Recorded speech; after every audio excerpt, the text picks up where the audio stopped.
Welcome, everybody. This is Conspiracy Saturday. Today, we're going to talk about if Bush did 9/11. Bush did 9/11. I do want to say a couple things first. One, this is going to be the last Conspiracy Saturday. We're moving that onto a new thing, not next week, but the week after that, of Freaky Friday. So, this will be the last Saturday, Conspiracy Saturday. Kind of sad, but we're still going to touch base on some conspiracies and some wacky Wednesday stuff, some wacky things. So, point is, watch out. And now, before we get into it, I just want to discuss that this will be a short video. It's not going to be too in-depth. There's a lot of videos out there for that. This is for an audience to pick up some little tiny pickets of information.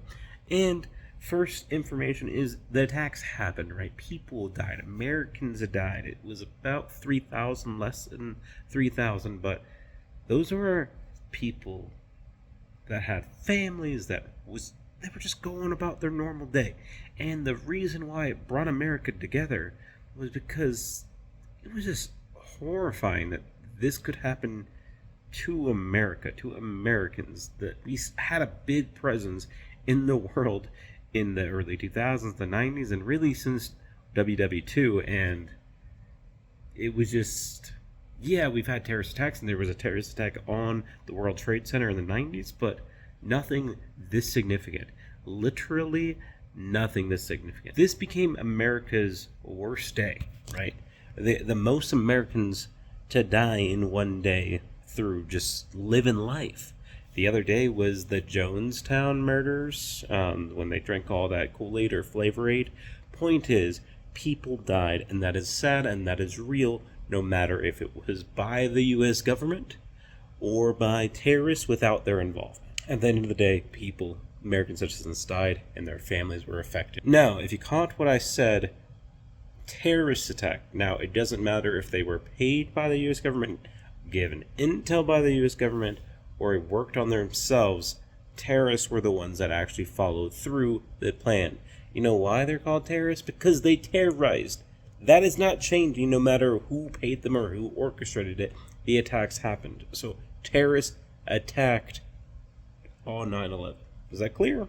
I think we're good now. So the unofficial story is that George W. Bush wanted to go ahead and relive his father's legacy, or kind of say, hey, we need to go ahead and get back into the Middle East because my papa did it, and oil, right? Those were the two biggest things for the American people. Oil rights and more control over the Middle East, and to follow up his papa's legacy.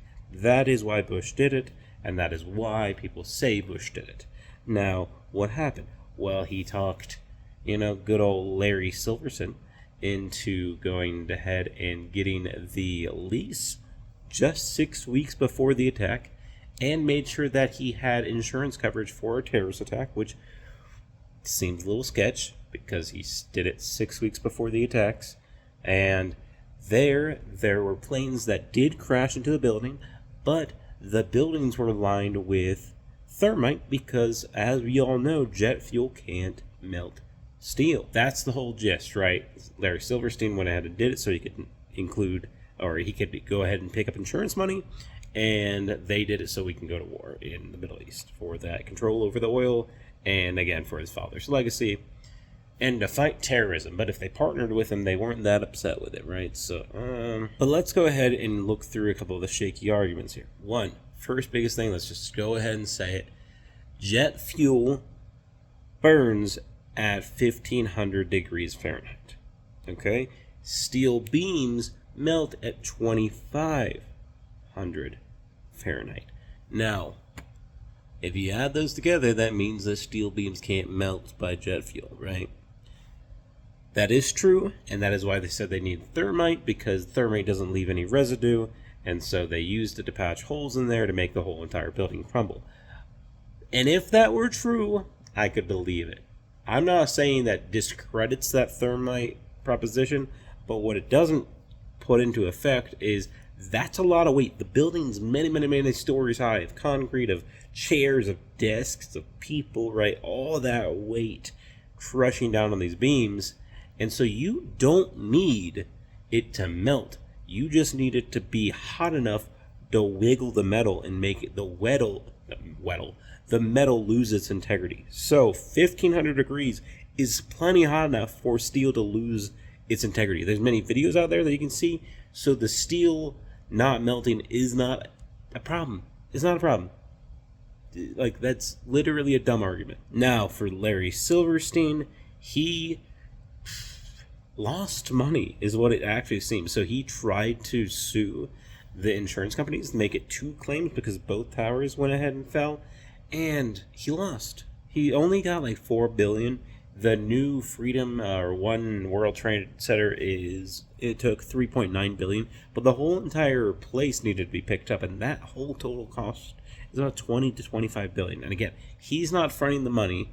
He did sign a lease for it and did put terrorist insurance on there, right, in case they got attacked by terrorists. But in the 90s, they were attacked by the terrorists, so it just kind of made some sense. And the man's total worth is about 4 to 10 billion, technically, with his assets, probably about $10 billion. So, yeah, he's not the richest man in the world, and it seems like he actually lost some money on the whole ordeal. Like, he did not come out ahead. The last thing is a little weird, and I know I didn't mention it before this part, but they found the terrorist passports on the ground. They found 4 passports.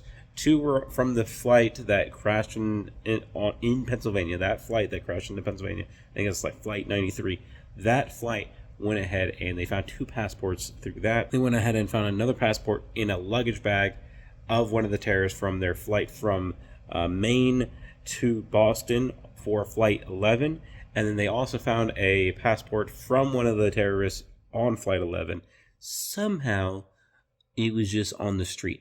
I don't get that. That's a little sketchy in my mind, because how the fuck if it's on the plane and the plane crashes into the building and the building collapses, how the fuck did you somehow find a passport of one of the people?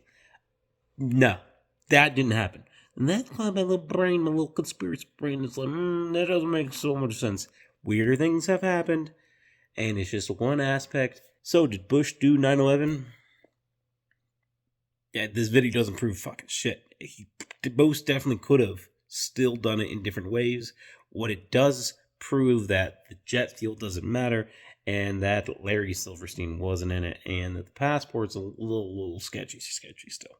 Other than that, you know what's a couple of things are weird? Larry Silverstein could have been in the buildings when it got hit, but his wife said, hey, you already missed a doctor's appointment this month. You can't miss another. But it was only the 11th, right? So maybe she meant in the last month, but still, it's just very convenient that he wasn't there.